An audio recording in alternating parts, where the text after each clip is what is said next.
अर्जुनचं लग्न मोठ्या थाटामाटात झालं। अर्जुनचे वडील रामराव गावचे पाटील होते। पंचक्रोशीत त्यांचा दबदबा होता। त्यांचा शब्द कधीच मोडला जात नव्हता।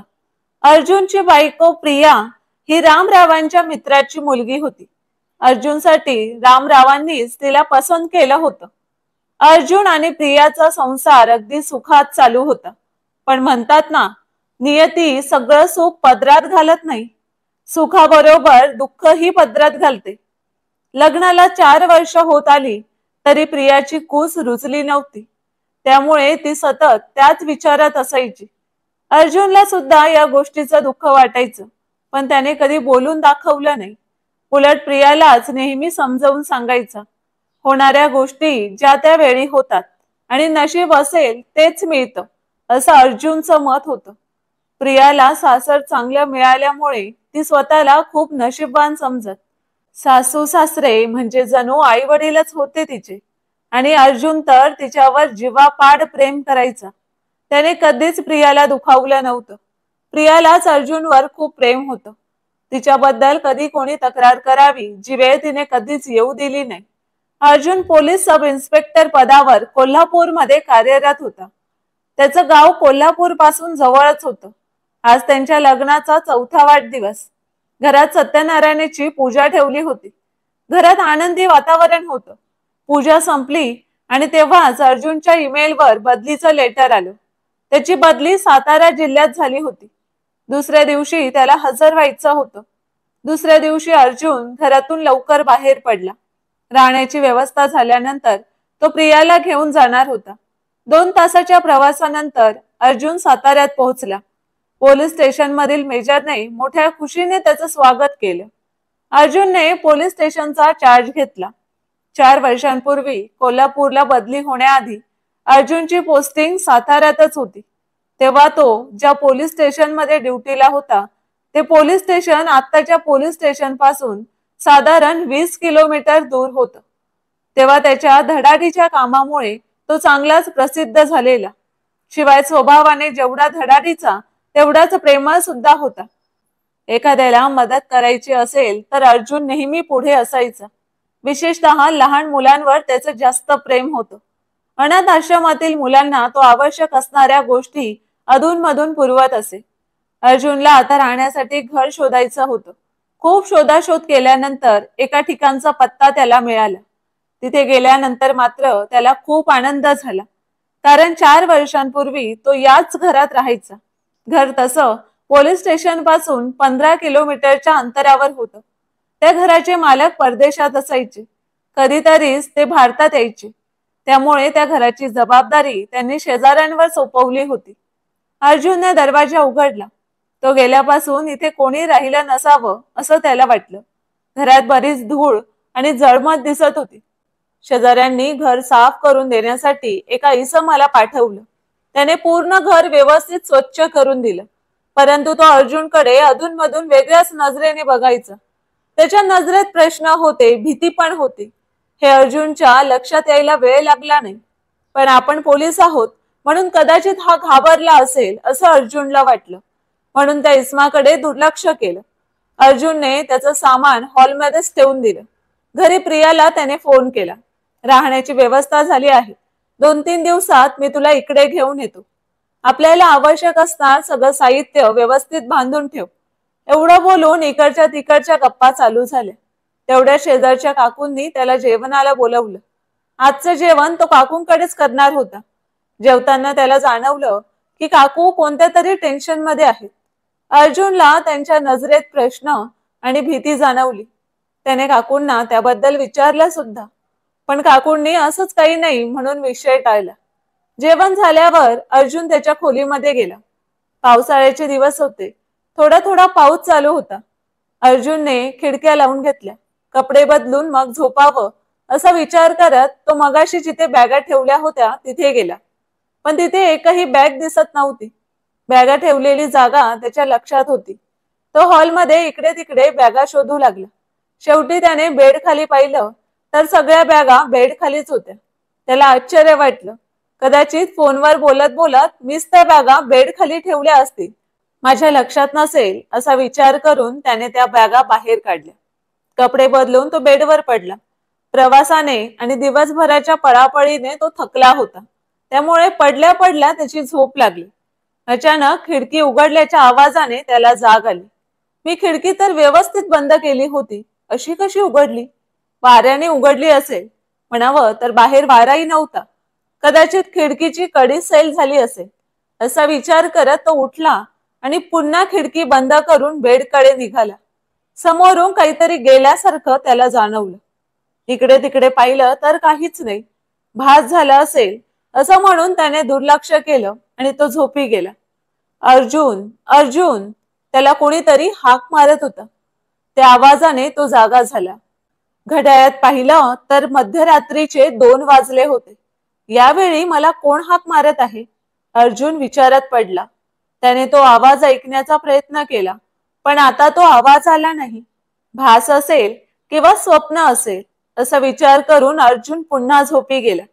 आता मात्र पुन्हा तोच आवाज, पण यावेळी अर्जुन अशी हाक मारून कोणीतरी रडत असल्याचा आवाज ऐकायला आला. आता हा भास नाही हे मात्र नक्कीच. कधी न घाबरणारा अर्जुन आज मात्र खूप घाबरला. आपल्यासोबत नक्की काय चालू आहे हेच त्याला समजत नव्हतं. मी तर आजच आलो, ते सुद्धा 4 वर्षानंतर. अजून कोणाला भेटलो पण नाही. मग मला कोण हाक मारत आहे? त्याला काहीच सुचत नव्हतं. तो तसाच बेडवर पडून राहिला. थोड्याच वेळात तो आवाज बंद झाला, पण अर्जुनचं विचार चक्र मात्र चालू होतं. विचार करता करता त्याची झोप कधी लागली हे त्यालाच समजलं नाही. सकाळी जाग आली ती प्रियाच्या फोनमुळे. रात्री घडलेला प्रकार प्रियाला सांगावा असं अर्जुनला वाटलं, पण प्रिया मलाच वेड्यात काढेल, कदाचित माझे भास असतील असा विचार करून अर्जुन स्वतःशीच हसला. प्रियासोबत बोलून झाल्यावर त्याने ड्युटीला जाण्यासाठी आवरायला सुरुवात केली. काकूंनी अर्जुनसाठी चहा नाश्ता बनवलेला. आधीच उशीर झालेला, त्यामुळे त्याने नाश्ता भरभर खायला सुरुवात केली. रात्री झोप व्यवस्थित झाली ना? काकूंनी विचारलं. हो, एकदम छान. काकू थोड्या आश्चर्यचकित झाल्या, पण ते आश्चर्य त्यांनी चेहऱ्यावर दिसू दिलं नाही. अर्जुन ड्युटीवरून तसाच प्रियाला आणण्यासाठी कोल्हापूरला जाणार होता. इतरही काही काम असल्यामुळे तो 2 दिवसांनी परत येणार आहे असं काकूंना त्याने सांगितलं आणि तो बाहेर पडला. अर्जुन गेल्यावर काकू आणि तो घर स्वच्छ करून देणारा इसम आश्चर्याने एकमेकांकडे बघत होते. तो इसम म्हणजे काकूंच्या घरी काम करणारा त्यांचा नोकर होता. अर्जुनला कोल्हापूरला पोहोचायला रात्रीचे 10 वाजले. फ्रेश होऊन जेवण करून तो झोपी गेला. काल रात्रीचा प्रसंग त्याच्या डोळ्यांसमोर तरळू लागला. सकाळी प्रियाच्या बांगड्यांच्या आवाजाने अर्जुन जागा झाला. 2 दिवसांनी अर्जुन सोबत साताऱ्याला जायचं असल्यामुळे आपण नसताना आईंना म्हणजेच तिच्या सासूबाईंना कामाचा त्रास होऊ नये म्हणून घरातील डाळ, तांदूळ, दळण निवडण्यासारखी कामं ती आवरून घेत होती. प्रिया, ए प्रिया, आत ये ना जरा. अर्जुनने प्रियाला हाक मारली. गोरा रंग, बोलके डोळे, नाजूक ओठ, नाजूक बांधा, टिंबकटी चापून चोपून नेसलेली सोनेरी काठाची लाल रंगाची साडी, कपाळावर नाजूकशी लाल रंगाची टिकली, मध्यम लांबीचं मंगळसूत्र, कानात घातलेल्या टॉपच्या साकळ्या जणू प्रियाकडे बारकाईने बघत होत्या. दोन्ही हातात घातलेल्या हिरव्या रंगाच्या बांगड्या तिच्या हाताशी खेळत होत्या. केस धुवून ते तसेच टॉवेलने बांधले होते. त्यातून पण केसांच्या 2 बटा चेहऱ्यावर आलेल्या. अर्जुनची नजर हसतमुख प्रियावर खिळून राहिली. अर्जुनने तिला जवळ ओढलं. काय राणे साहेब, आज खूप लवकर उठलात? प्रिया गोड हसली. हो, मी तुमच्या सोबत आल्यावर इकडे आईंना कामाचा त्रास नको म्हणून थोडी कामं आवरायची आहेत म्हणून उठले. हो का? आणि आम्ही इकडून साताऱ्याला गेलो तेव्हा तुमच्याशिवाय आम्हाला झोप लागली नाही त्याचं काय? अर्जुन प्रियाला चिडवण्याच्या हेतूने डोळे मिसकावत बोलला. प्रिया अर्जुनच्या बोलण्याने गोड लाजली.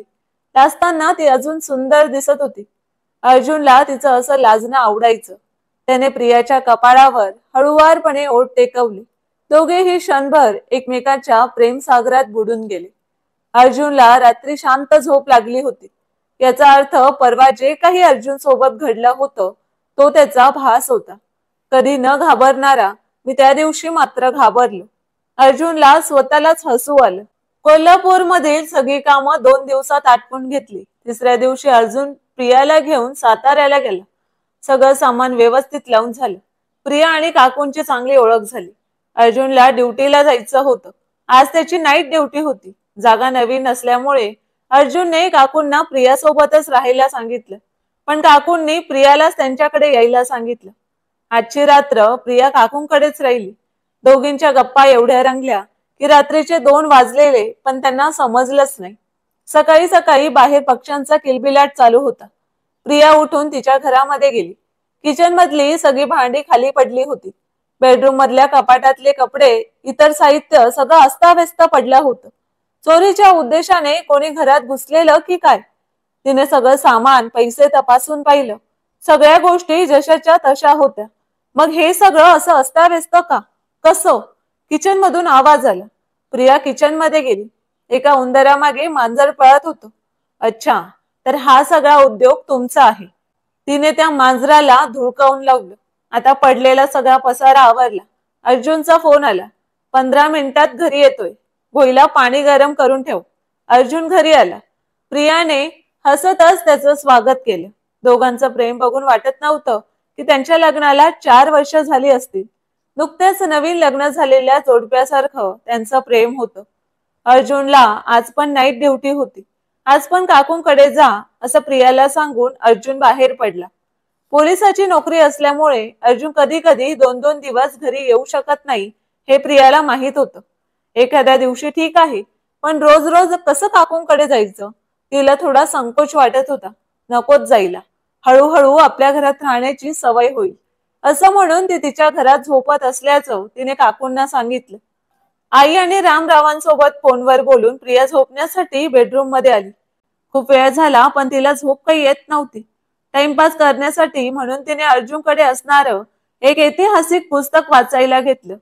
तिला अशी पुस्तके वाचायला आवडत. तिने पुस्तक वाचायला सुरुवात केली. तोच किचन मध्ये भांडी पडल्याचा आवाज झाला. सकाळचं मांजर पुन्हा आलं वाटतं. त्याला घालवण्यासाठी ती किचन मध्ये गेली, पण किचन मध्ये कोणीच नव्हतं. भांडी जागेवर ठेवून ती परत बेडवर येऊन पुस्तक वाचायला लागली. पुन्हा भांड्यांचा आवाज आला. यावेळी सुद्धा किचन मध्ये कोणीच नव्हतं. फारसा विचार न करता तिने पुन्हा पुस्तक वाचायला सुरुवात केली. अचानक पाठीमागून तिच्या मानेला कोणीतरी स्पर्श केला. कचकून तिने मागे पाहिलं. कोणीच नव्हतं. मध्यरात्रीचा 1 वाजला होता. बाहेर पावसाची रिपचिप चालूच होती. तिला अर्जुनची आठवण झाली. पेट्रोलिंग चालू असेल. फोन करू की नको? करतेच. फोन उचलला तर उचलला, नाहीतर नाही. प्रिया फोन हॉलमध्येच विसरून आली होती. फोन आणण्यासाठी ती हॉलमध्ये गेली आणि तेवढ्यात लाईट गेली. प्रिया तशी लहानपणापासून धीट होती. तिने अंधारातच कसाबसा मोबाईल शोधला आणि टॉर्च ऑन करून किचन मध्ये मेणबत्ती शोधायला आली. मेणबत्ती शोधत असताना पुन्हा तिला पाठीमागून कोणीतरी स्पर्श केला. स्पर्श म्हणण्यापेक्षा तिची मान कोणीतरी दाबली होती. आता मात्र प्रिया घाबरली. दचकून ती बाजूला पळाली. थरथरत्या हाताने टॉर्च पुढे धरला आणि जवळजवळ किंचाळली. डोळे पूर्ण पांढरे, डोक्याचे केस दोन्ही बाजूंनी पुढे तोंडावर आलेले. ती स्त्री प्रियाकडेच बघत होती. तिच्याकडे बघून ती विक्षिप्तपणे हसत होती. तिने आपला एक हात प्रियाच्या दिशेने पुढे केला. हाताची लांबी वाढत होती. तिने हात प्रियाच्या पोटावर ठेवला. प्रिया खूप घाबरली होती. भीतीने तिच्या तोंडून आवाज निघत नव्हता. आता त्या स्त्रीने तसाच हात प्रियाच्या गळ्यावर नेला. ती प्रियाचा गळा दाबत होती. प्रियाचा श्वास कोंडू लागला. प्रिया, प्रिया. अर्जुनने प्रियाला उचलून हॉलमध्ये आणलं. प्रिया उठ ना, प्रिया. अर्जुन तिला उठवण्याचा प्रयत्न करत होता. प्रियाच्या कानावर अर्जुनचा आवाज येत होता, पण डोळे उघडण्या इतकीही ताकद तिच्यामध्ये नव्हती. काकूंचा नोकर डॉक्टरांना घेऊन आला. डॉक्टरांनी प्रियाला तपासलं. त्यांचा बीपी थोडा वाढला आहे. या अवस्थेत कधी कधी असं होतं. एक इंजेक्शन देतो. थोड्याच वेळात या पूर्ण शुद्धीत येतील. या अवस्थेत म्हणजे? अहो पाटील साहेब, कॉंग्रॅच्युलेशन्स. डॉक्टरांना काय म्हणायचं आहे हे अर्जुनच्या लक्षात आलं. आनंदाने त्याला आकाश ठेंगणं झाल्यासारखं वाटलं. काय करू आणि काय नको असं झालं होतं. पण पुढे काय वाढून ठेवलंय याची कल्पना मात्र त्यालाच काय कुणालाच नव्हती. साधारण तासाभराने प्रिया शुद्धीवर आली. रात्री घडलेला प्रकार अर्जुनला सांगायचा होता. परंतु त्याच्या चेहऱ्यावरील आनंद पाहून तिने नंतर हे सगळं सांगायचं ठरवलं. आई बाबांना कधी एकदा ही गोड बातमी सांगतोय असं झालं होतं. दोघांना अर्जुनने ही गोड बातमी सांगावी असं प्रियाला वाटत होतं. अर्जुन ठीक आहे बोलला, पण सांगायचं कसं? आई बाबा, तुम्ही आजी आजोबा होणार आहे असं सांगून की प्रियाला दिवस गेलेत असं सांगू? शांतपणे सांगू की आनंदाने ओरडून सांगू? आनंदाच्या भरात त्याला काही सुचेना. प्रियाला त्याचा हा गोंधळ बघून हसूच आलं. ये तूच सांग ना, मला नाही जमणार. प्रियाला आणखीनच हसू आलं. बरं मीच सांगते. प्रिया प्रिया बाळा, आता काळजी घे आणि तुम्ही इकडची जास्त काळजी करू नका. आम्ही दोघे 2 दिवसात तिकडे येतो. तिकडून आई बाबांनी मोठ्या समाधानाने तिला प्रेमात सूचना दिली. अर्जुनने प्रियाला हळूच पाठीमागून मिठी मारली. हे का अर्जुन, आता हे सगळं बंद? लटक्या सुरात प्रिया बोलली. नो नेव्हर, आता तर तुलाच असंच मिठीत ठेवणार. अर्जुनने प्रियाला राजवण्यासाठी मिठी आणखीन घट्ट केली. ओरडेन मी. प्रिया मिठी सैल करण्याचं नाटक करत बोलली. ओरड. आता इथे आई बाबा नाहीत तुझं ओरडणं ऐकायला आणि मला रागवायला. दोघेही हसले. किती सुखाचे क्षण होते नाही, पण थोड्या वेळासाठी. अर्जुनला त्याच्या वरिष्ठ अधिकाऱ्यांचा फोन आला आणि अर्जुनला तातडीने निघावं लागलं. आता मात्र प्रियाच्या मनामध्ये भीती निर्माण झाली. अर्जुनला काल रात्रीची गोष्ट सांगायचीच राहिली. प्रियाला रागात पूत करत असल्यासारखा आवाज आला. काही समजेपर्यंत तिच्या केसांना पकडून कोणीतरी जोरात मागे खेचलं. ती तशीच भिंतीवर आदळली. काकू काकू. तिने ओढून काकूंना आवाज द्यायला सुरुवात केली, पण तिचा आवाज काकूंपर्यंत पोहोचत नव्हता. कुणीतरी खूपच रागवण्याचा आवाज, कर्कश आवाज ऐकायला येत होता. तिच्या समोर ती काल रात्रीची स्त्री होती. कालच्या पेक्षा आजचं तिचं रूप एकदम भयानक होतं. ती जवळ येत होती. तिच्या भयानक रूपावरून असं वाटत होतं की ती या प्रियाला मारूनच टाकेल. ती कोण आहे आणि माझ्या मागे का लागली? ती माझ्यासोबत असं का करते? असंख्य प्रश्न प्रियाच्या मनात गोंधळ घालत होते. प्रिया कशी बशी उठली आणि घाबरत घाबरतच ती भिंतीच्या आधाराने हॉलमध्ये पोहोचली. प्रियाने देवाचा देवारा हॉलमध्ये ठेवला होता. नकळत ती तिथे पोहोचली होती. तिच्या हाताला हनुमानाचा फोटो लागला. स्वतःला वाचवण्यासाठी तिने तो समोर धरला. तशी ती स्त्री मागे पळून गेली. पण जाताना ती प्रियाकडे रागाने बघत किंचा आली. तिचा कर्कश आवाज पूर्ण घरात पसरला. घरातले सगळे बल्ब फुटले. कपाटाच्या आरशाच्या काचा बेडरूम मध्ये विखुरल्या. क्षणात ती स्त्री गायब झाली. प्रियाने कसा बसा दरवाजा उघडला आणि ती काकूंकडे पोहोचली. प्रियाच्या डोक्यातून रक्त येत होतं. तिला पाहताच काय झालं असेल याची काकूंना कल्पना आली. त्यांनी प्रियाला पाणी दिलं, पण प्रिया अर्जुनला बोलवा एवढेच बोलत होती. भीतीने ती थरथर कापत होती. प्रिया बेशुद्ध झाली. अर्जुनला तातडीने जवळच्या पोलीस स्टेशन मधून, जिथे त्याने 4 वर्षापूर्वी काम केलं होतं, तिथून काही व्यक्तीची माहिती घ्यायची होती. 4 वर्षांनंतर अर्जुन तिथे गेला होता. सोबत काम करणाऱ्या बऱ्याच मेजरची बदली झाली होती, तर काही अजूनही तिथेच होते. त्यांना भेटल्यावर जुन्या आठवणींना उजाळा मिळाला. बोलता बोलता अनन्या आणि मीराचा विषय निघाला आणि अर्जुन उदास झाला. अनन्या एका छोट्या गावातील मुलगी. रंगाने थोडी सावळी असली तरी नाकी डोळी अगदी सुरेख होती. लहानपणापासूनच हुशार, धाडसी आणि महत्वाचं म्हणजे नाव अनन्या असून सुद्धा खूपच बडबडी होती. आई वडील आणि ती असं तिघांचं कुटुंब. एक उत्कृष्ट पत्रकार होण्याचं अनन्याचं स्वप्न होतं. ते स्वप्न तिने पूर्ण केलं.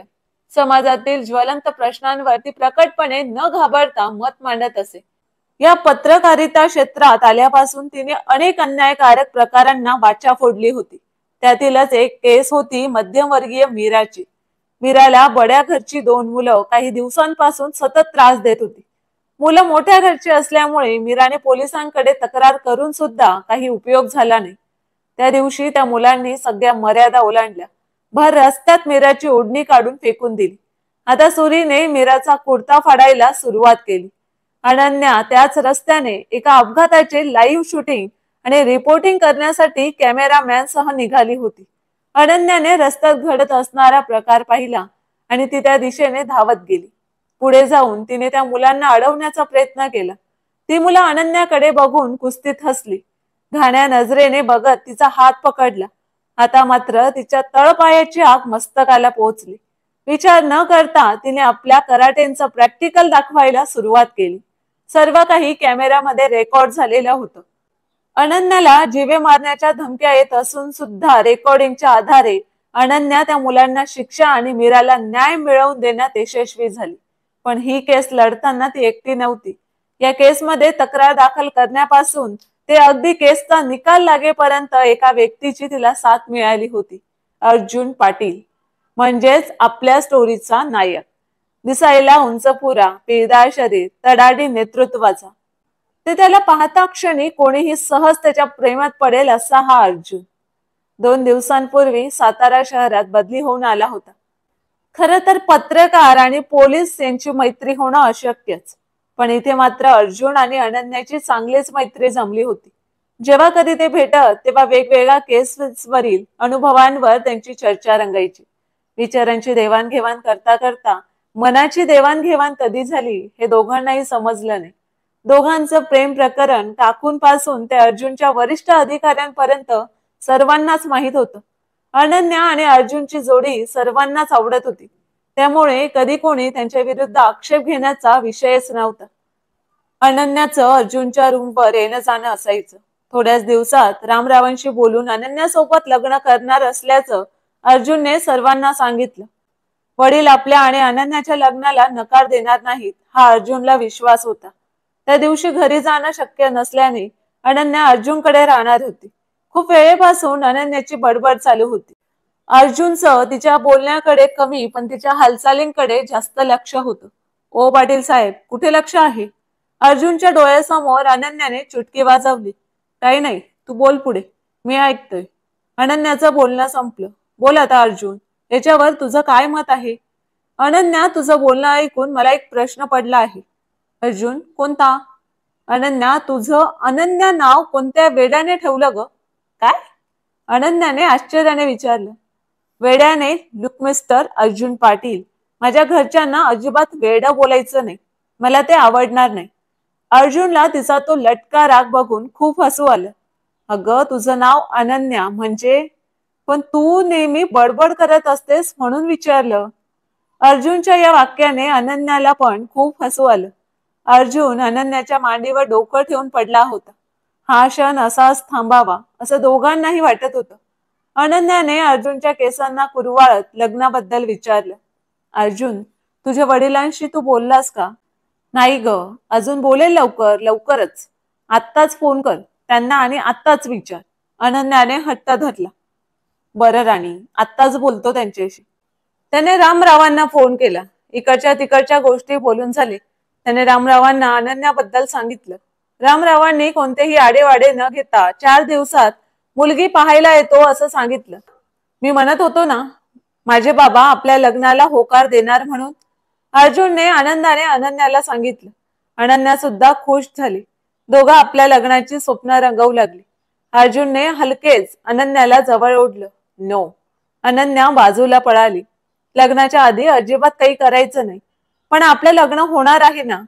अनन्या, विश्वास नाही का माझ्यावर? अनन्याच्या जवळ जात अर्जुन बोलला. आता या क्षणी तरी तुझ्यावर विश्वास नाही. अनन्या हसत हसत बोलली आणि किचन मध्ये पळाली. अच्छा. अर्जुन अनन्याच्या मागे किचन मध्ये गेला. अलगतच तिला उचललं. त्याच्या हातातून सुटण्यासाठी प्रयत्न करत होती. या प्रयत्नात तिच्याकडून धक्का लागून किचन मध्ये असणारी थोडीफार भांडी खाली पडत होती. तिने अर्जुनच्या हाताला चिमटा काढला आणि अर्जुनच्या हातातून सुटून बेडरूम मध्ये पळाली.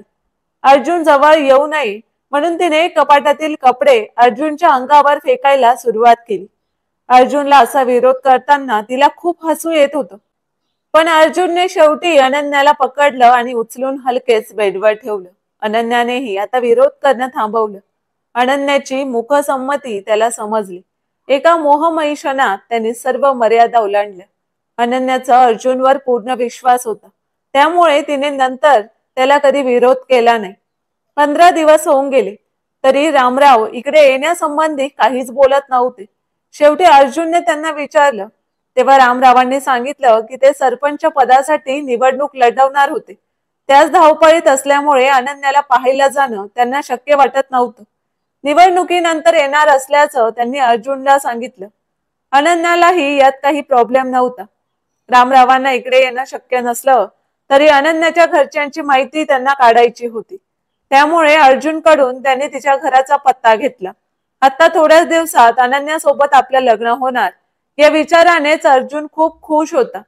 निवडणुकीची धामधूम असूनही रामराव अर्जुनच्या लग्नाचा विषय विसरले नव्हते।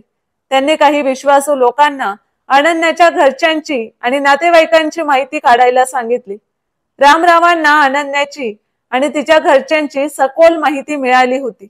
रामरावांना अर्जुनची निवड उत्तम वाटली, कारण अनन्याबद्दल एकही नकारात्मक गोष्ट त्यांना ऐकायला मिळाली नव्हती। पण अनन्याच्या आई वडिलांचा प्रेमविवाह होता। तिची आई वेगळ्या जातीची होती आणि दोघांच्याही नातेवाईकांनी त्यांच्याशी संबंध तोडले होते। त्याची परिस्थिती तशी वेताचीच होती। तिची आई शिवणकाम करत होती आणि वडील एका हॉस्पिटलमध्ये वॉचमॅन होते। रामराव उच्च कुळातले होते आणि अनन्या त्यांच्यापेक्षा हलक्या कुळातली होती। रामरावांना या गोष्टी पटल्या नाहीत। मुलगी कुणी असली तरी आपल्या तोलामोलाच्या घराण्यातील नाही, जग थुंकेल माझ्यावर, असं म्हणत रामरावांनी लगेच अर्जुनला फोन केला। अर्जुन, ती मुलगी आपल्या तोलामोलाच्या घरातली नाही, जग थुंकेल माझ्यावर, तू तिचा विचार सोडून दे, मी तुझ्यासाठी इकडे मुलगी बघतो। रामरावांचे नकाराचे शब्द ऐकताच अर्जुनला धक्का बसला। त्याला रामरावांचा नकार अपेक्षित नव्हता। त्याने रामरावांना समजावण्याचा खूप प्रयत्न केला, पण रामरावांनी त्याचं काहीच न ऐकता फोन ठेवून दिला। अनन्या काही कामानिमित्त अर्जुनकडे आली होती। तिला सर्व काही समजलं। काहीच न बोलता ती भरल्या डोळ्यांनी तिथून निघून गेली। अर्जुनला काय करावं काही सुचत नव्हतं। अनन्याशिवाय दुसऱ्या कोणाचा विचार तो करू शकत नव्हता। अनन्याची ही अवस्था काही वेगळी नव्हती। तिला अर्जुनशी या संदर्भात बोलायचं होतं। ते अर्जुनला फोन करणार, तोच अर्जुनचाच तिला फोन आला। अर्जुनच्या घरी भेटायचं ठरलं। अनन्या, मी तुझ्याशिवाय दुसऱ्या कोणाचा विचारही करू शकत नाही। काही झालं तरी मी तुझ्याशीच लग्न करणार, अर्जुनने अनन्याला शब्द दिला। आणि बाबांनी ऐकलंच नाही तर तू करशील माझ्याशी लग्न? माझ्या आई बाबांनी केलं तसं? अनन्याने न राहून विचारलं। आता मात्र अर्जुन द्विधा अवस्थेत अडकला होता। त्याचा जसा अनन्यावर जीव होता तसा आपल्या आई बाबांवरही होता। तो अनन्याशिवाय राहण्याचा विचार करू शकत नव्हता, तसाच आई बाबांशिवायही राहू शकत नव्हता। सांग ना अर्जुन, तुझ्या घरच्यांच्या विरोधात जाऊन माझ्याशी लग्न करशील? अर्जुनकडे उत्तर नव्हतं। पाणवलेल्या डोळ्यांनी त्याने अनन्याला घट्ट मिठी मारली। तूच सांग अनन्या, मी काय करू? अर्जुनच्या मिठीतून बाहेर निघत काही विचार करून भरल्या डोळ्यांनी अनन्या म्हणाली की अर्जुन, तू तुझ्या वडिलांचं ऐक। आपल्या माणसांशिवाय जगणं काय असतं हे मी माझ्या डोळ्यांनी पाहत आली आहे। मी रोज माझ्या आई बाबांना आपल्या माणसांसाठी तडफडताना पाहिलंय। ते तडफडणं तुझ्या वाट्याला नको यायला। त्यांच्या विरोधात जाऊन तू माझ्याशी लग्न करशील। माझ्याशी लग्न केल्याचं सुख असेल तुझ्याकडे, पण तुझ्या आई वडिलांपासून दूर झाल्याचं दुःख त्याहून जास्त असेल, आणि मी तुला दुःखात बघू शकत नाही। तिने अर्जुनच्या कपाळावर ओठ टेकवले आणि परत भेटायचं नाही असं ठरवून ओघळणारे अश्रू पुसत ती तिच्या घरी गेली। अर्जुनचं ना कामात लक्ष होतं ना स्वतःकडे। त्याची ती अवस्था कोणालाच बघवत नव्हती। एवढा तडफदार धडाडीचा स्वभावाचा अर्जुन, त्याच्या डोळ्यातून येणारं पाणी बघून सगळ्यांची मनं हेलावली। अर्जुनचे वरिष्ठ अधिकारी त्याच्यासाठी रामरावांना भेटायला गेले। त्यांनीही खूप समजावलं, पण रामराव कोणाचंच ऐकायला तयार नव्हते। अर्जुनचं कामात लक्ष लागत नव्हतं। त्याने 4 दिवस सुट्टी घेतली आणि रूमवर थांबला। त्याचं डोकं जड झालेलं होतं। अनन्याचा ना मेसेज होता ना फोन। थोड्या वेळात त्याचा फोन वाजला। अनोळखी नंबर होता। हॅलो हॅलो, अर्जुन सर बोलत आहात ना? हो, आपण कोण? सर, मी मीरा। ही तीच मीरा होती ज्या मुलीला अनन्या आणि अर्जुनने न्याय मिळवून दिला होता आणि जिच्यामुळेच अर्जुन आणि अनन्याची ओळख झाली होती। मीराचा अधूनमधून सणवार असेल तेव्हा शुभेच्छा मेसेज यायचा, त्यामुळे अर्जुनने तिला लगेचच ओळखलं। बोल मीरा, काही प्रॉब्लेम आहे का? काही मदत हवी आहे का? नाही सर, माहिती नको, सॉरी सर, पण मला न्याय मिळवून देत असताना तुम्ही माझ्यासाठी करत असलेली धडपड बघून मी तेव्हापासून तुमच्या प्रेमात पडले, पण तुम्हाला सांगण्यासाठी माझं धैर्य झालं नव्हतं। माझ्या घरात माझ्या लग्नाचा विषय चालू आहे। माझे आई वडील माझ्यासाठी स्थळ शोधत आहेत, पण मी तुमच्याशिवाय दुसरा कोणाचाही विचार करू शकत नाही। प्लीज सर, माझ्याशी लग्न कराल का? मीराचे हे शब्द ऐकून अर्जुनला राग आला. मीरा, वेडी आहेस का? मी तुला माझ्या लहान बहिणीसारखं मानतो आणि तू कसला विचार करतेस? खूप समजावून सांगूनही मीरा ऐकण्यास तयार नव्हती. आधीच अनन्याला गमावण्याचं टेन्शन मला आहे आणि त्यात तुझ्या फोनची भर. अर्जुन रागाने म्हणाला. मीरा, मी अनन्याशीच लग्न करणार आहे. आमच्या दोघांचं प्रेम आहे, त्यामुळे तू हा विचार सोडून दे. काय ती अनन्या? मला ते काही माहित नाही. मला तुमच्याशीच लग्न करायचं आहे, मीरा ठामपणे बोलली. शक्य नाही, असं म्हणत अर्जुनने फोन कट केला. मीराने नंतरही वारंवार फोन केले, पण अर्जुनने तिकडे लक्ष दिलं नाही. अर्जुन बेडवर पडून होता. नकळत त्याची झोप लागली. दरवाजावरची बेल वाजली. अर्जुनने उठून दरवाजा उघडला. समोर मीरा उभी होती. तिला पाहून अर्जुन दचकला. मीरा, तू कशाला आलीस इथे? प्लीज सर, रागवू नका. मी पोलीस स्टेशन मध्ये गेले होते, पण तुम्ही सुट्टीवर आहात असं समजलं, म्हणून इथे भेटायला आले. सर, खरंच मी तुमच्याशिवाय राहू शकत नाही. अनन्याचा विचार तुम्ही सोडून द्या. ती तुमच्यासाठी बेस्ट नाही. मी बाहेरच थांबते. तुम्ही 10 मिनिटं विचार करा आणि मग मला उत्तर द्या, प्लीज सर. मीरा, मी तुला सकाळीच उत्तर दिलं आहे. प्लीज तू जा इथून. अर्जुन रागाच्या भरात बोलला. मला त्या अनन्याचा खूप राग येतोय. जीव घ्यावा वाटतोय तिचा. तिच्यासाठी तुम्ही मला नाकारत आहात. तुमच्या आयुष्यात माझ्याशिवाय दुसरं कोणी कसं येऊ शकतं? अर्जुन सर, तुम्ही लग्नासाठी होकार दिला नाही तरी मी आत्महत्या करेन आणि त्यासाठी तुम्ही जबाबदार असाल. मीराच्या अशा बोलण्याने अर्जुनला प्रचंड राग आला. तुला जे करायचंय ते तू कर. अर्जुन रागाच्या भरात काय ते बोलून गेला ते त्याच्या लक्षात आलं नाही. त्याने मीरा समोरच रागाने दरवाजा लावून घेतला. दुसऱ्या दिवशी मीराने आत्महत्या केल्याची न्यूज अर्जुनने पेपरमध्ये वाचली. त्याला वाटलं नव्हतं की मीरा खरंच असं काही करेल, पण तिच्या या निर्णयाला ती स्वतः जबाबदार होती. त्याला मीराबद्दल वाईट वाटलं. 3 दिवसानंतर अर्जुनला कोल्हापूरला बदली झाल्याचं लेटर मिळालं. त्याला अनन्याला ही गोष्ट सांगावी वाटली, म्हणून त्याने तिला तसा मेसेज केला. त्याला कोल्हापूरला जाण्याआधी अनन्याला भेटायचं होतं.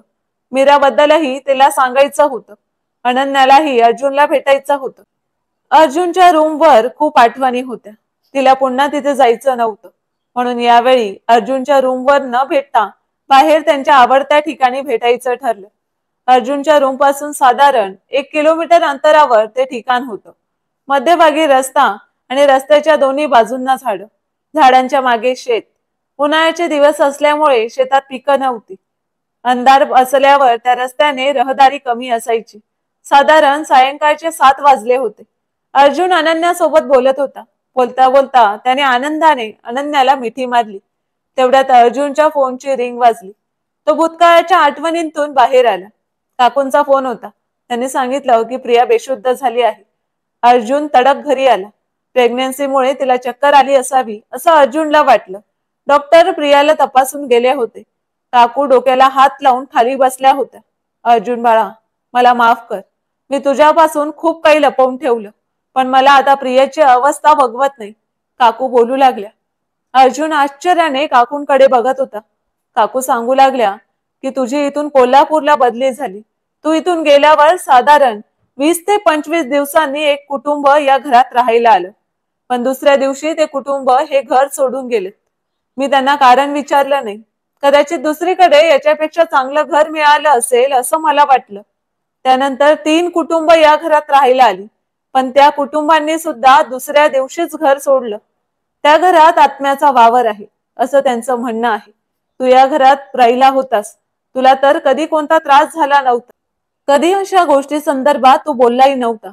त्यामुळे मला त्या लोकांच्या बोलण्यावर विश्वास नव्हता. तरी पण खात्री करून घेण्यासाठी मी एका मांत्रिकाला बोलवलं. खरंच त्या घरात आत्मा आहे का हे मला जाणून घ्यायचं होतं. त्या मांत्रिकाला घरात पाऊल ठेवताच अमानवी शक्तीचा वावर जाणवला. त्याला त्या अमानवी शक्तीबद्दल जाणून घ्यायचं होतं. त्याने त्या अमानवी शक्तीला कैद करायचं ठरवलं. दुसऱ्या दिवशी सकाळी तो आवश्यक सर्व यज्ञ सामग्री घेऊन आला.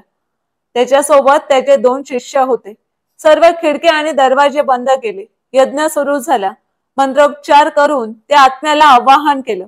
बाहेरचं वातावरण बदललं. आकाश काळवंडून आलं. बाहेर जोरदार वारा वाहत होता. त्या वाऱ्याने धाडकन खिडक्या उघडल्या गेल्या. दरवाजाचा कर आवाज ऐकू आला. एक स्त्री आमच्या समोर उभी होती. तिचे डोळे पूर्ण पांढरे होते. केस दोन्ही बाजूंनी पुढे तोंडावर आले होते. ती हवेत तरंगत होती. तिचं ते रूप बघून मी थरथर कापले. ती रागाने पूत करत त्या मांत्रिकाकडे बघत होती. कोण आहेस तू? या घरात का थांबली आहेस? मांत्रिकाने तिला आपल्या भरदस्त आवाजात प्रश्न केला. तुम्ही सगळे जा इथून, जा, नाहीतर जीवाला मुकाल. ती अमानवी शक्ती किंचाळली. मांत्रिकाने त्याच्या शिष्यांना मंत्रोपचार करायला सांगितलं. त्याने पुन्हा प्रश्न केला. तू कोण आहेस? काय हवं आहे तुला? तुझा उद्देश काय आहे? तू जर सांगितलं नाहीस तर तुला इथेच जाऊन टाकेल.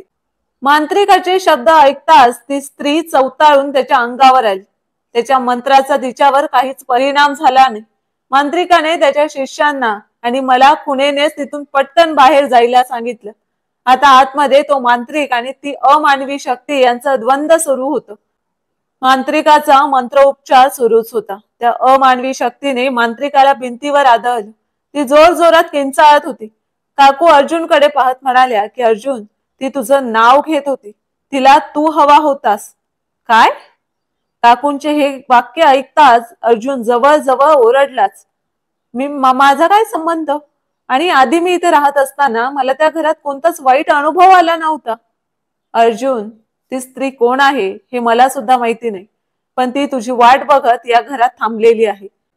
त्या दिवशी त्या मांत्रिकाने मंत्र सामर्थ्याने कसा बसा स्वतःचा जीव वाचवला. तो आत्मा शक्तिशाली आहे. कोणीही त्याला कैद करू शकणार नाही.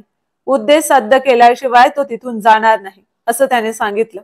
जे कोणी या घरात राहायला येईल त्यांना ती घाबरवून घर सोडण्यास भाग पाडत होती. तो मांत्रिक इथून गेल्यावर ती शक्ती माझ्या दिशेने आली. भीतीने माझी दात खिळीच बसली. मला अर्जुन हवा आहे. काही वेळापूर्वी अक्राळ विक्राळ रूप घेतलेली ती अमानवी शक्ती माझ्या पुढे चक्क रडत होती. तिचा तो रडण्याचा आवाज कानात घुमत होता.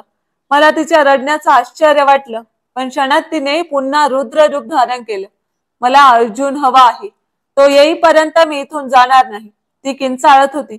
कधी ना कधी तू इकडे येशील हे जणू तिला माहीतच होतं.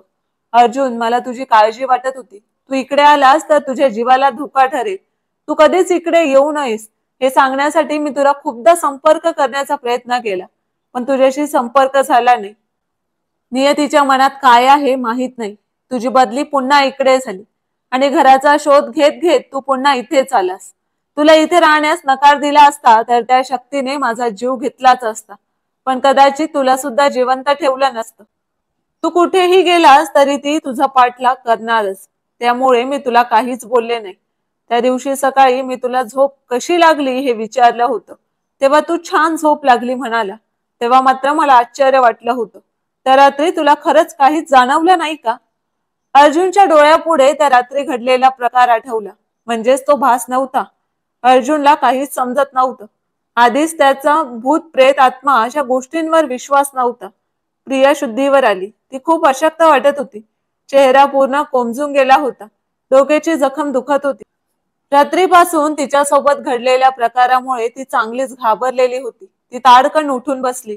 अर्जुन, आपण इथे नाही राहायचं. आपण आपल्या घरी जाऊ. त्या घरात भूत आहे अर्जुन. इथून चला लवकर.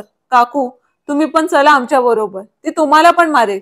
अर्जुन, उठा, पटकन चला. प्रिया थरथरत होती. अर्जुनने प्रियाला शांत केलं. त्याला प्रियाकडे बघवत नव्हतं. त्याने रामरावांना फोन करून घडलेला प्रकार सांगितला.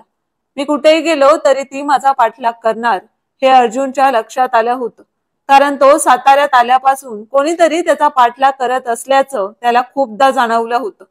काकूंनी शेजारच्या घरात आत्म्याचा वावर आहे हे समजल्यावर त्यांच्या स्वतःच्या घराला अभिमंत्रित करून घेतलं होतं. त्यामुळे तो आत्मा काकूंच्या घरात प्रवेश करू शकत नव्हता. एका मोठ्या मांत्रिकाला घेऊन येत असल्याचा फोन रामरावांनी केला. रामराव कोल्हापूरवरून निघाले होते. अर्जुन राहत असलेल्या ठिकाणाहून साधारण 1 किलोमीटर अंतरावर रामरावांची गाडी बंद पडली. त्याने अर्जुनला तसा फोन केला. रामरावांच्या सोबत असलेल्या मांत्रिकाला तिथे अमानवी शक्तीचा वावर जाणवला. जर अर्जुन घराच्या बाहेर पडला तर त्याच्या जीवाला धोका निर्माण होऊ शकतो. त्यामुळे अर्जुनने काकूंच्या घरातून बाहेर पडू नये असा सल्ला त्याने रामरावांना दिला. रामरावांनी अर्जुनला घराच्या बाहेर न पडण्याची सूचना केली. अर्जुन रामरावांना घरापर्यंत आणण्यासाठी त्याच्या पोलीस मित्रांना फोन करत होता, पण फोन लागत नव्हता. बाहेर हवेत कारवा वाढला होता. पावसाने पण सुरुवात केली. हळूहळू पावसाचा जोर वाढला. तो रामरावांना फोन करत होता, पण त्यांचाही फोन लागत नव्हता.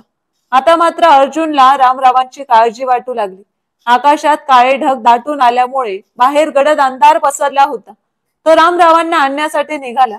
काकूंनी त्याला अडवलं, पण मी एकटा असताना त्या अमानवी शक्तीने मला काहीच त्रास दिला नाही. तिला जर मला मारायचं असतं तर तिने पहिल्याच दिवशी मारलं असतं. तिचा उद्देश काहीतरी वेगळा आहे असं अर्जुनला वाटत होतं. तो बाहेर पडत होता. तोच प्रियाने त्याच्या बरोबर येण्याचा हट्ट धरला. ती आधीच खूप घाबरली होती. अर्जुन सोबत असताना तिला सुरक्षित वाटायचं. प्रिया सोबत आधी घडलेल्या प्रकारामुळे त्यालाही प्रियाला स्वतःपासून दूर ठेवायचं नव्हतं. अर्जुन आणि प्रिया रामरावांना आणण्यासाठी बाहेर पडली. अर्जुनला हळूहळू शुद्ध येत होती. लोकांच्या आवाजाचा गोंधळ, पोलीस गाडीचा सायरन, सगळे आवाज त्याच्या कानावर घोंगावत होते. तो पूर्ण शुद्धीवर आला. त्याच्या एका बाजूला थोड्या अंतरावर रामरावांचा मृतदेह पडला होता, तर दुसऱ्या बाजूला लाडक्या प्रियाचा. प्रियाचा कमरेपासून खालचा भाग रक्ताने माखला होता. अर्जुन शून्यामध्ये हरवला. त्याला काल रात्रीच्या सगळ्या गोष्टी आठवायला लागल्या. अर्जुन आणि प्रिया ज्या ठिकाणी रामरावांची गाडी बंद पडली होती तिथे पोहोचले. अर्जुनला थंड वाऱ्याची झुळूक स्पर्श करून गेली. तो वाऱ्याचा स्पर्श नसून एखाद्या स्पर्शासारखं क्षणभर अर्जुनला वाटलं. गाडीतून उतरून तो आणि प्रिया रामरावांच्या जवळ जायला निघाले. पाऊस थांबला होता, पण वाऱ्याचा वेग मात्र वाढला. तो वेग एवढा होता की अर्जुन आणि प्रिया पुढे एक सुद्धा पाऊल टाकू शकत नव्हते. रामरावांनी ओढून दोघांनाही आहे त्याच ठिकाणी थांबायला सांगितलं. ती अमानवी शक्ती घडवून आली आहे हे रामरावांसोबत आलेल्या मांत्रिकाच्या लक्षात आलं. त्याने प्रिया आणि अर्जुन भोवती सुरक्षा कवच तयार करण्यासाठी मंत्रोच्चार करायला सुरुवात केली. रामराव ज्या गाडीत बसले होते त्या गाडीच्या काचा फुटल्या. त्या अमानवी शक्तीने त्या मांत्रिकाला बाहेर ओढलं. तिचा रुद्र अवतार त्याला स्पष्ट दिसत होता. या व्यक्तीसमोर आपला कोणताच मंत्र परिणाम करू शकणार नाही हे त्याच्या लक्षात आलं. कोणता तरी बदला घेण्यासाठी ती शक्ती पृथ्वीवर थांबली होती.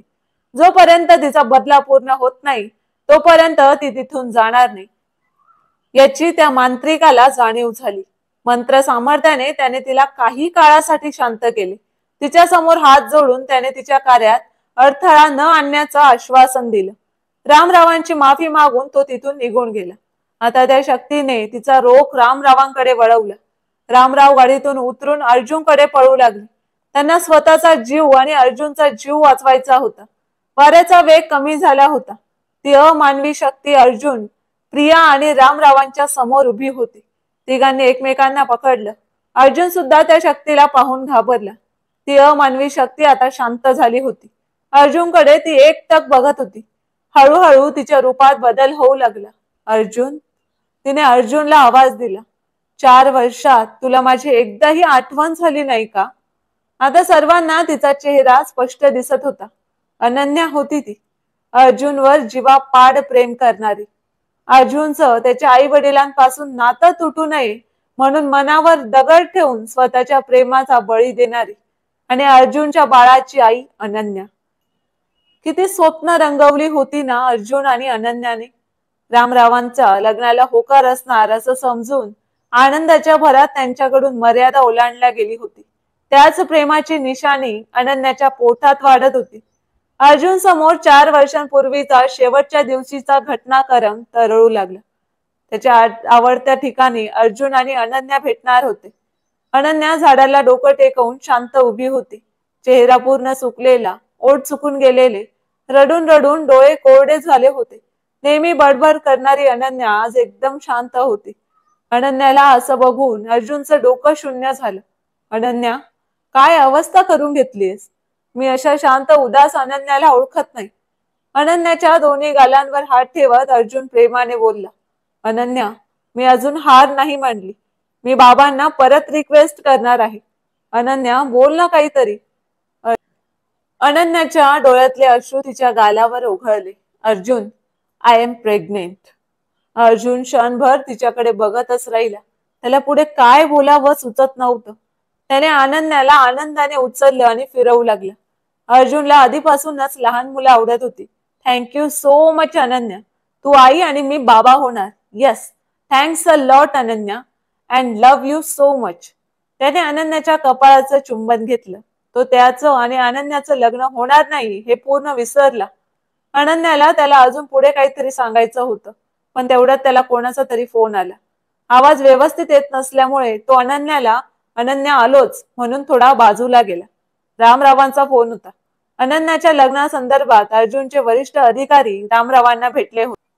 रामरावांना खूप समजावून सुद्धा रामराव लग्नाला तयार होत नव्हते. त्यामुळे तुम्ही लग्नाला तयार झाला नाही तर अर्जुन आणि अनन्याचं लग्न आम्ही लावून देऊ अशी धमकी त्यांनी रामरावांना दिली होती. रामरावांना हे आवडलं नव्हतं. अर्जुन, निवडणूक जवळ आली आहे, तू माझं नाव खराब होईल असं काही करू नकोस. कधी न रागवणारे रामराव आज अर्जुन सोबत रागात बोलत होते. बाबा, अनन्याला दिवस गेलेत, त्यासाठी मी जबाबदार आहे. प्लीज माझ्या चुकीची शिक्षा तुम्ही तिला देऊ नका. अर्जुन रडवेला होऊन रामरावांना विनवणी करत होता. काय? रामरावांना अर्जुनचं बोलणं ऐकून धक्का बसला. तू तू रामरावांचा आवाज बंद झाला. आईच्या ओरडण्याचा आवाज ऐकू आला. रामरावांचा फोन सुरूच होता. हॅलो हॅलो, बाबा बाबा, काय झालं? आई, काय झालं? अर्जुनला काही समजत नव्हतं. त्याने फोन कट करून पुन्हा फोन केला, पण कोणीच फोन उचलला नाही. तो पळत अनन्याकडे आला. अनन्या शांत उभी होती. अनन्या, ऐक ना, बाबांना काहीतरी झालंय, मला निघायला हवं. मी परत येईन तेव्हा तुला आणि आपल्या बाळाला मी कायमचं माझ्या बरोबर घेऊन. बाबांचा नकार असला तरी सुद्धा. अनन्या, ऐकतेस ना? अनन्याच्या डोक्यावर हात फिरवत अर्जुन बोलला. अनन्या काही बोलणार तोच पुन्हा अर्जुनच्या फोनची रिंग वाजली. डॉक्टर बोलत होते. अर्जुन, तू रामरावांना असं काय बोललास? काय झालं काका? डॉक्टर अर्जुनच्या घराजवळच राहत असल्याने तो त्यांना डॉक्टर न बोलता लहानपणापासूनच काका बोलायचं. अरे, तू रामरावांना असं काय बोललास? रामरावांना हार्ट अटॅक आलाय. रामराव काहीच बोलत नाहीये. लहानपणापासून त्यांनी तुला एवढं लाडात वाढवलं, तुझ्या सगळ्या इच्छा पूर्ण केल्या, आणि त्या बदल्यात तू त्यांना काय देतोयस? मृत्यू? डॉक्टर तावातावाने बोलत होते. त्यांनी फोन कट केला. डॉक्टरांचा एक एक शब्द अर्जुनच्या मनाला छेद करून गेला. डॉक्टर काही चुकीचं बोलत नव्हते. जे काही बोलले ते सत्यच बोलले. अर्जुनला त्याने केलेली प्रत्येक गोष्ट गुन्हा वाटू लागली. काही क्षणांपूर्वी ज्या बाळाच्या आगमनाने अर्जुन खुश झाला होता, ते बाळ आता त्याला गुन्हेगार वाटू लागलं. त्याच्या येण्याची चाहूल लागली नसती तर आज रामरावांवर ही वेळ आली नसती. अर्जुनला राग येऊ लागला. त्याच्या रागावर नियंत्रण राहिले नाही. गुन्हेगाराला जसं मारतात अगदी तसंच त्याने अनन्याच्या पोटावर पूर्ण ताकदीने लाथ मारली. अनन्याला कधी वाटलं नव्हतं की एवढ्या चांगल्या मनाचा, आपल्या जीवापाड प्रेम करणारा अर्जुन रागाच्या भरात असं काही करेल. म्हणून अनन्याला हे सगळं अनपेक्षित होतं. ती स्वतःचा बचाव करू शकली नाही. अर्जुन, अनन्या मोठ्याने ओरडली. ती विवळत होती. वेदना सहन न झाल्यामुळे ती पोट धरून खाली बसली. अर्जुनने पुन्हा तिच्या पोटावर लाथ मारली. याच बाळामुळे आज माझा बाप हॉस्पिटलमध्ये आहे. त्याला जन्माला येण्याचा काही अधिकार नाही. अर्जुन रागाच्या भरात बोलला आणि तिथून निघून गेला. आपण रागाच्या भरात काय केलंय याचं भान त्याला राहिलं नाही. अनन्या वेदनेने विवळत होती. रक्त तिच्या पायापर्यंत पोहोचलं. तिचं मिसकॅरेज म्हणजे गर्भपात झाला. बाळ जन्माला येण्याआधी त्याला जगाचा निरोप द्यावा लागला, ते सुद्धा स्वतःच्या पित्यामुळे. अर्जुन कोल्हापूरला हॉस्पिटलमध्ये पोहोचला. 2 तासाचा प्रवास त्याने 1.25 तासात पूर्ण केला होता. रामरावांना आयसीयू मध्ये ठेवलं होतं. अर्जुन भिंतीला डोकं टेकून उभा होता. मनातल्या मनात तो देवाचा धावा करत होता. सुमारे 2 तासांनी रामराव शुद्धीवर आले. त्यांची प्रकृती धोक्याच्या बाहेर असल्याचं अर्जुनला सांगितलं. त्याने देवाचे आभार मानले आणि तो रामरावांना भेटायला गेला. बाबा, अर्जुनने हाक मारली. रामरावांनी तोंड फिरवलं. अर्जुनने त्यांच्याशी बोलण्याचा प्रयत्न केला, पण रामरावांनी त्याच्याकडे पाहिलं सुद्धा नाही. रामरावांनी अर्जुनला बाहेर पाठवा असा इशारा तिथल्या स्टाफला केला. नाईलाजाने अर्जुन तिथून बाहेर आला. रामराव जरी बोलले नसले तरी त्यांची प्रकृती आता ठीक आहे याचं अर्जुनला समाधान वाटत होतं. रामरावांच्या जीवाचं काही बरं वाईट झालं असतं तर तो स्वतःला कधीच माफ करू शकला नसता. डॉक्टर काकांनी त्याला घरी जायला सांगितलं. घरी आई एकटीच होती. तिला पण बाबांची काळजी लागली असेल म्हणून तो घरी निघाला. त्याला अनन्याची आठवण झाली. अनन्यासोबत आपण फार चुकीचं वागलो. शिवाय त्या अवस्थेत तिला एकटीला तिथे सोडून आलो. त्याने काळजीने अनन्याला फोन केला. खूप वेळानंतर फोन रिसीव्ह केला. हॅलो, अर्जुन साहेब. अर्जुन सोबत काम करणाऱ्या मेजरचा तो आवाज होता. हॅलो मेजर, तुम्ही कसा फोन रिसीव्ह केला? अनन्या पोलीस स्टेशन मध्ये आली आहे का? अर्जुनच्या आवाजात काळजी आणि गोंधळ स्पष्ट होता. अर्जुन साहेब, अनन्या इथे नाही, ती हॉस्पिटलमध्ये आहे. मेजरचा आवाज गंभीर होता. तुला तातडीने इथे यावं लागेल. तिची अवस्था फारच गंभीर आहे. अर्जुनच्या हातातून फोन खाली पडला. त्याच्या डोळ्यांसमोर अंधारी आली. त्याने अनन्यावर हात उगारला होता. तिच्या पोटावर लाथ मारली होती. त्याच्या रागाच्या भरात काय घडलं होतं याची जाणीव त्याला आत्ता होऊ लागली. त्याने तातडीने गाडी काढली आणि हॉस्पिटलकडे धाव घेतली. रस्त्यात त्याच्या मनात विचारांचं वादळ उठलं होतं. मी असं कसं केलं? अनन्याला, माझ्या बाळाला मी काय केलं? त्याच्या डोळ्यातून अश्रू वाहत होते, पण तो गाडी वेगाने चालवत होता. हॉस्पिटलमध्ये पोहोचताच त्याने मेजरला फोन केला. मी आलोय. अनन्या कुठे? त्याचा आवाज थरथरत होता. अर्जुन साहेब, ते आयसीयू मध्ये आहे. तुला तिथे जावं लागेल. पण मेजर थांबला. जणू काही सांगण्याचं धैर्यच त्याच्याकडे नव्हतं. पण काय मेजर? सांग ना स्पष्ट. अर्जुन जवळजवळ ओरडलाच. साहेब, ती आता आपल्यात नाही. तुझ्या त्या रात्रीच्या कृत्यानंतर तिच्यावर 2 गुंडांनी हल्ला केला. त्यांनी तिच्यावर बलात्कार केला आणि तिचा खून केला. ती हॉस्पिटल पर्यंत पोहोचली, पण तिची अवस्था इतकी गंभीर होती की ती वाचू शकली नाही. मेजरचा आवाज कापरा झाला. अर्जुनच्या पायाखालची जमीनच सरकली. त्याला त्या क्षणी आयुष्य संपवावं असं वाटलं. त्याच्या डोळ्यांसमोर अनन्याचा हसरा चेहरा, तिची बडबड, तिचं प्रेम सगळं तरळत होतं. आणि त्याचबरोबर त्याच्या रागात घडलेला तो प्रसंगही त्याला सतावत होता. मी तिला का मारलं? माझ्या बाळाला का मारलं? त्याचं मन स्वतःलाच दोष देत होतं. तो आयसीयू कडे धावला, पण तिथे गेल्यावर त्याला फक्त अनन्याचा मृतदेह दिसला. तिचा चेहरा पांढरा पडला होता, डोळे बंद आणि तिच्या शरीरावर रक्ताचे डाग. नर्सने त्याला थांबवलं. साहेब, आज जाऊ नका, ती आता नाहीये. अर्जुनचे गावातले काही मित्र रामरावांना पाहायला हॉस्पिटलला आले होते. त्यांनी अर्जुनला जबरदस्तीने घरी नेले. घरी त्याची आई रस्त्याकडे डोळे लावून बसली होती. अर्जुन दिसताच तिने भरल्या डोळ्यांनी रामरावांबद्दल विचारले. अर्जुनने खांदे न हलवता सांगितलं की बाबा बरे आहेत. आईने बाबाचे आभार मानले, पण अर्जुनचा खोल गेलेला आवाज ऐकून तिला काहीतरी वाईट झाल्याची जाणीव झाली. आई होती ती. तिने मुलाचं मन लगेच वाचलं. तिने अर्जुनच्या हाताला पकडलं. अर्जुन, बाळा अनन्या. आईचे एवढेच शब्द कानावर पडले आणि अर्जुन आईच्या गळ्यात पडून धाय मोकळून रडू लागला. आई, संपलं सगळं. अनन्या कायमची गेली. मी तिच्याशिवाय जगू शकत नाही. अनन्याबद्दल ऐकून आईच्या डोळ्यातही पाणी आलं. अर्जुनचे मित्र रामराव घरी येईपर्यंत त्याच्या सोबत राहिले, कारण अर्जुन डिप्रेशन मध्ये होता. त्याला राहून राहून रागाच्या भरात अनन्यासोबत केलेलं कृत्य आठवत होतं. तो त्या भूतकाळातील आठवणीतून बाहेर येऊ शकत नव्हता. अनन्या, मी आपल्या बाळाला मारलं. तू तू देशील ते शिक्षण मला मान्य आहे. अर्जुन बोलत बोलत गुडघ्यावर बसून रडू लागला. अचानक त्याच्या समोर अनन्याचा आत्मा प्रकट झाला. ती त्याच्या समोर उभी होती, जणू काही ती कधी गेलीच नव्हती. अर्जुन, त्या दिवशी तू मला तसंच विवळत सोडून गेलास. जाताना तू एकदा पण मागे वळून पाहिलं नाहीस. अनन्या शांतपणे बोलत होती. मी तुला आपल्या बाळाबद्दल फक्त सांगायला आले होते. आपलं लग्न कोणत्या परिस्थितीमध्ये होणार नाही हे मला माहित होतं. त्यामुळे मी जग मला काय म्हणेल याचा विचार न करता आपल्या बाळाला वाढवायचा निश्चय केला होता. पण तू माझं पूर्ण ऐकूनच घेतलं नाही. तुझं माझ्यावर खरं प्रेम होतं, म्हणून तू तुझ्या बाबांना आपल्या बाळाबद्दल सांगितलं. आता तरी ते लग्नाला होकार देतील असं तुला वाटलं. तुझी याच्यात काही चूक नव्हती, पण तरी तू चुकलास.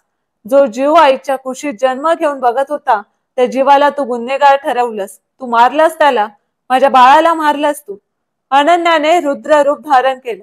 ती हवेत तरंगू लागली. अर्जुन, तू माझ्या बाळाला गुन्हेगार ठरवलंस, मारलंस त्याला तू. याचा बदला मी घेणार. तिने आपला हात पुढे गेला. तिच्या हाताची लांबी वाढत होती. रामराव अर्जुनच्या समोर उभे राहिले. अनन्याला विनवणी करत होते. अनन्याने रामरावांकडे रागाने पाहिलं.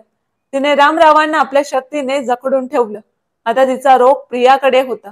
अर्जुनच्या हे लक्षात येताच त्याने प्रियाला स्वतःकडे ओढून घेतलं आणि घट्ट मिठी मारली.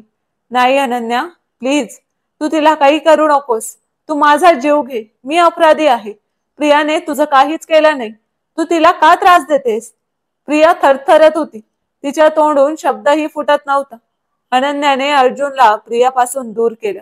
तिने प्रियाचा गळा पकडला. अर्जुन पुन्हा प्रियाकडे आला. अनन्याने प्रियाला वर उचललं. अर्जुन ओढत होता. अनन्या, तिला सोड, सोड तिला अनन्या. नको ग असं करू. निरपराध आहे माझी प्रिया. प्लीज सोड ग तिला. बाळ आहे तिच्या पोटात. अर्जुन आक्रोश करत होता. हेच ऐकायचं होतं मला तुझ्या तोंडून. तू माझ्या पोटातल्या बाळाला गुन्हेगार ठरवलंस ना, मग हिच्या पोटातलं बाळही गुन्हेगार आहे. कारण याचाही बाप तूच आहेस. त्याने जन्माला येऊन कसं चालेल? अनन्याने प्रियाला खाली सोडलं. प्रिया खाली पडली. अर्जुनने जसं अनन्याच्या पोटावर लात मारली होती तशीच लात अनन्याने प्रियाच्या पोटावर मारली. प्रिया ओरडली. अर्जुन तिच्या जवळ गेला. अनन्याने त्याला दूर ढकललं. तिने पुन्हा प्रियाच्या पोटावर लात मारली. प्रियाच्या ओरडण्यात वेदना होत्या. ती निश्चित पडली. अर्जुन प्रियाला उठवण्याचा प्रयत्न करत होता. प्रियाच्या गरम रक्ताचा स्पर्श अर्जुनला झाला. अनन्याचा एक बदला पूर्ण झाला. त्याला रामरावांचा आवाज आला. अनन्याने अतिशय उग्र रूप धारण केलं होतं. अनन्या, आता बाबांना तरी काही करू नको ग. तू माझा जीव घे आणि थांबव सगळं. अर्जुन, ज्या बापाला तू देव माणूस समजतोस ना, तो देव माणूस नाही, राक्षस आहे, राक्षस. अनन्याने चवताळून रामरावांना उचलून गाडीवर आपटलं. रामराव विव्हळत होते. अर्जुनला समजत नव्हतं अनन्या असं का बोलते. अर्जुन, त्या दिवशी तू रागात निघून गेलास. जाण्याआधी तू एकदा पण मागे वळून पाहिला नाहीस. अनन्या सांगू लागली. ती जे काही सांगत होती त्याच्यावर अर्जुनचा विश्वास बसत नव्हता. तो अनन्याला तसंच सोडून गेल्यानंतर थोड्या वेळाने तिथे दोन माणसं आली होती. त्यांना बघूनच वाटत होतं की गुंड आहेत. ते आपल्यासोबत काहीतरी चुकीचं करणार याची अनन्याला कल्पना आली. पण त्यांच्याशी लढून स्वतःला वाचवण्या इतकी ताकद अनन्यामध्ये राहिली नव्हती. त्या गुंडांनी आधी तिच्यावर बलात्कार केला आणि नंतर बाजूला पडलेला दगड तिच्या डोक्यात घातला. रक्ताच्या चिळकांड्या उडाल्या. त्यांच्यातला एक कोणीतरी फोनवर बोलत होता. अनन्याचे डोळे बंद होताना एक वाक्य तिच्या कानापर्यंत पोचलं. रामराव, काम झालं. अनन्याच्या डोळ्यातून शेवटचे अश्रू उघळले. अर्जुनचा चेहरा आठवला आणि तिने डोळे कायमचे बंद केले. अर्जुन, तुझ्या या बापाला हार्ट अटॅक आलाच नव्हता. तुला माझ्यापासून दूर करण्यासाठी केलेलं एक नाटक होतं. तुला काहीतरी बहाणा करून कोल्हापूरला बोलावून घ्यायचं आणि इकडे मला मारून टाकायचं अशी योजना आखली होती. अनन्या किंचाळत होती. रामराव, तुमच्याशी माझं नातं तुटू नये म्हणून मी स्वतः माघार घेतली होती. अर्जुन अक्षरशः धाय मोकळून रडू लागला. बाबा, हा तुमचा गर्वारपणा. अनन्याच्या जागी तुमची मुलगी असती तर तुम्ही तिचा असा जीव घेतला असता का? अर्जुनला आता सगळं असह्य झालं होतं. अनन्यावर ज्यांनी बलात्कार केला होता त्यांना सुद्धा तिने आधीच दगडाने ठेचून मारला होता. वीज कडकडावी तशी अनन्या रामरावांकडे पाहून कडाडली. तू हार्ट अटॅकचं नाटक केलं होतास ना, तुझ्या या नाटकामुळे आणि नको त्या हट्टापायी कितीतरी आयुष्य उद्ध्वस्त झाली. तिने रामरावांकडे कटाक्ष टाकला. रामरावांच्या छातीत जोरात कळ आली. तडफडत रामरावांचा जीव गेला. अनन्याचा बदला पूर्ण झाला. अनन्या अर्जुनच्या समोर उभी होती. अर्जुनला ती पहिल्यांदा भेटल्यावर जशी दिसत होती तशीच दिसत होती. माझं सगळं आयुष्यच संपलं अनन्या. आता मी जगून काय करू? तू माझा पण जीव घे. अर्जुन निश्चित पडलेल्या प्रियाकडे बघत बोलत होता. कसं शक्य आहे अर्जुन? प्रेम केलंय मी तुझ्यावर. मी माझ्या अर्जुनला कधीच मारू शकत नाही. अनन्या शांतपणे बोलत होती. काही काळ तिथे शांतता पसरली. अर्जुन, मला एकदा मिठीत घेशील का? अर्जुनने अनन्याकडे पाहिलं आणि हात पसरले. अनन्या त्याला जाऊन बिलगली. अर्जुन, तुला जेव्हा माझी आठवण येईल ना, तेव्हा मी तुझ्या सोबत असेल.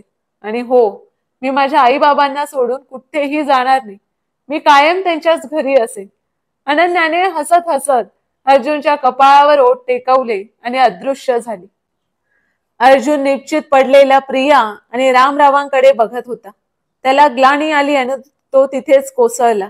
रामरावांचा मृतदेह एका अँब्युलन्स मध्ये ठेवला गेला आणि प्रियाला दुसऱ्या अँब्युलन्स मध्ये ठेवलं. अर्जुन प्रिया जवळच बसला. सोबत एक नर्स आणि अर्जुनचा पोलीस मित्र होता. अर्जुन प्रियाच्या चेहऱ्याकडे एकटक बघत होता. त्याला प्रियासोबतच्या पहिल्या भेटीपासून सगळं काही स्पष्ट आठवत होतं. अनन्याच्या मृत्यूनंतर 3 महिन्यांनी रामरावांच्या म्हणण्यानुसार अर्जुनने प्रियासोबत लग्न केलं. त्याला प्रियाला फसवायचं नव्हतं, म्हणून लग्न ठरवण्याआधी तो प्रियाला भेटला. अनन्याबद्दल त्याने तिला सर्व काही सांगितलं. अनन्या आणि अर्जुन बद्दल जे घडलं ते ऐकून प्रियाला वाईट वाटलं, पण अर्जुन बद्दल तिच्या मनात आदर निर्माण झाला, कारण त्याने प्रियापासून कोणतीच गोष्ट लपवली नव्हती. अर्जुन अनन्याची जागा आपल्याला देऊ शकणार नाही हे समजूनही प्रियाने अर्जुन सोबत लग्न केलं. प्रियाचा स्वभाव इतका गोड होता की 1.5 वर्षांनी का होईना अर्जुन प्रियाच्या प्रेमात पडला. अँब्युलन्स मध्ये पूर्ण शांतता पसरली होती. अर्जुनने प्रियाचा हात हातात घेतला. त्याच्या डोळ्यातले अश्रू ओघळून प्रियाच्या हातावर पडत होते. अर्जुनला प्रियाच्या बोटांची हालचाल जाणवली. नर्सलाही प्रियाच्या पायाची हालचाल दिसली. प्रिया, प्रिया. अर्जुनने भरल्या डोळ्यांनी हसत हसत प्रियाला आवाज दिला. प्रियाच्या डोळ्याच्या कडातून अश्रू उघळले. अर्जुनला लग्नाच्या 1.5 वर्षांनंतरची प्रियासोबतची एक आठवण आठवली आणि हसत त्याने हलकेच प्रियाच्या ओठांवर आपले ओठ टेकवले. प्रियाने गालातच हसत डोळे उघडले. अनन्याचा आत्मा पुन्हा अर्जुन समोर प्रकट झाला. अर्जुन, माझं बोलणं विसरलास? आपल्या माणसांशिवाय जगण्याचं दुःख काय असतं हे मी पाहिलंय. ते दुःख मला तुझ्या वाट्याला येऊ द्यायचं नाही, कारण मी तुला दुःखात बघू शकत नाही. आणखी एक अर्जुन, तू माझ्या बाळाला मारलंस, पण मी तुझ्या आणि प्रियाच्या बाळाला मारल्याचा फक्त भास दाखवला. तुमचं बाळ सुरक्षित आहे. तू आपल्या बाळाच्या बाबतीत रागाच्या भरात जे केलंस ती तुझी अक्षम्य चूक होती. मग ती चूक मी कशी करेन? अनन्या हसत बोलली. Thanks a lot Ananya. Arjun भरल्या डोळ्यांनी अनन्याकडे बघून हसला. जर रामरावांनी अनन्याच्या घरच्या इतर गोष्टींना महत्व न देता तिच्या गुणांना महत्व देऊन लग्नाला होकार दिला असता तर कदाचित ही सगळी परिस्थिती उद्भवली नसती. माणूस रागात अविचार करतो. योग्य अयोग्य त्याला समजत नाही. कदाचित अर्जुनने स्वतःच्या रागावर नियंत्रण ठेवलं असतं तर ही सगळी दुःखदायी परिस्थिती टळली असती. पण आता अर्जुनला त्याच्या चुका सुधारण्याची संधी होती. तो प्रियाला आणि त्याच्या होणाऱ्या बाळाला कधीच एकटं सोडणार नव्हता. अनन्याच्या आत्म्याने त्याला आयुष्याची नवी आशा दिली होती. मित्रांनो, कथा पूर्ण वाचली असेल तर तुमचं काय मत आहे? तुमच्या प्रतिक्रिया नक्की सांगा. मला खूप आवडेल तुमचे विचार ऐकायला. आणि कथा आवडली असेल तर व्हिडिओला एक लाईक आणि चॅनलवर नवीन असाल तर सबस्क्राईब करायला विसरू नका. धन्यवाद.